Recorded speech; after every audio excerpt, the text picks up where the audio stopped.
وَأَقِمْنَا الصَّلَاةَ وَآتِينَا الزَّكَاةَ وَأَطِعْنَا اللّٰهَ وَرَسُولَهُ.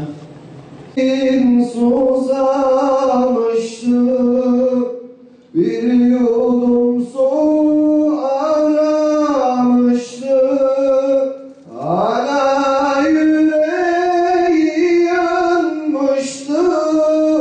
Kerbela'da, Kerbela'da, hala yüreği yanmıştı.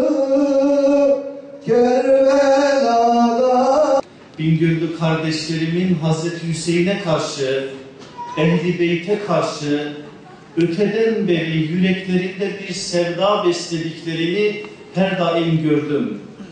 Hal böyle olunca bir yerde Ehl-i Beyt sevdası varsa, Ehl-i Beyt'e ait bir sevgi onların hayatlarından hayatlara doğru intikal ettiriliyorsa niye orada onu anlatmayalım diyerek Bingöl'e Hazreti Hüseyin'i seçtim. Aziz kardeşlerim, Peygamber Aleyhisselatü Vesselam bize bir şey öğretti. Dedi ki, sevgi başlı başına bir kurtuluştur. Onun sözü kişi sevdiğiyle beraberdir. Kişi sevdiğiyle beraberdir sözünün anlamı da budur.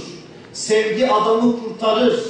Eğer siz hakkıyla sevebilirseniz ve o sevgi hayatlarınızı şekillendirir ve yönlendirirse Allah'ın izniyle o sevgi sizi kurtarır. Sevgi meselesini doğru bir biçimde anlayabilmek için benim canım kardeşlerim, Allah'ı sevmek imanın bir hakkıdır. Söylediğim her sözü bir ayete yaslayarak söylüyorum. İçinizde hocalarım var. Hangi ayetleri söylediğimi çok iyi anlayacaklar. Allah'ı sevmek imanın hakkıdır. Peygamberi sevmek Allah'ın hakkıdır. Genelde sahabeyi, özelde Ehl-i Beyt'i sevmek ise peygamberin hakkıdır. Biz bu sevgiyi bundan dolayı ortaya koymak durumundayız. Yoksa biz sadece sahabe deyince, Resulullah deyince onlara karşı bir vefa gereği bu sevgiyi konuşmakla yetindirirsek meseleyi eksik bırakırız. Vefa işin bir boyutudur. Ama tamamı Allah'ın, peygamberin, imanın hakkını ödemektir. Ve bugün biz aslında o hakkı ödeme adına buradayız. Hazreti Hüseyin o silsilenin en önemli isimlerinden biri olarak, cennet gençlerinin efendisi olarak, Resulullah'ın dilinden konuşuyorum size. Dünyada Resulullah'ın nasipleri olarak, nübüvvet evinin meyveleri olarak, Ali'nin oğlu, Fatıma'nın oğlu ama nesli Muhammedi olarak.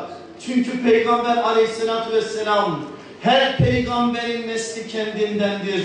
Ama benim neslim Fatma'dandır deyip nazarlarımıza o evi vermişse nesli Muhammed'i anlamak olarak algılamak ve gereğini yerine getirmek zorundayız. Peki Hüseyin demek kolay mı? İnanın kolay değil. Evet, Hazreti Hüseyin Kerbela'da bir Muharrem günü, 10 Muharrem Cuma gününü de söyleyeyim. Tarihler Hicri 61'i gösterdiği zaman zalim kılıçlar altında doğranırken sadece 54 yaşındaydı. Ama 54.000 sene geçse insanlık Hüseyin Hüseyin diyecek. Öyle bir kamet ortaya koydu ki kim hak adına konuşuyorsa, hakkın yanındaysa, hakkın ikamesi için çalışıyorsa, hak adına ve hak namına adım atıyorsa Hüseyin'den ilham almak zorundadır.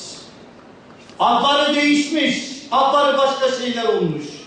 Ama karşıda zalim varsa o zalim Hüseyin'in karşısındaki zalim Yezid'dir. Yezid'in karşısında Hüseyince tavrı biz ondan öğreneceğiz.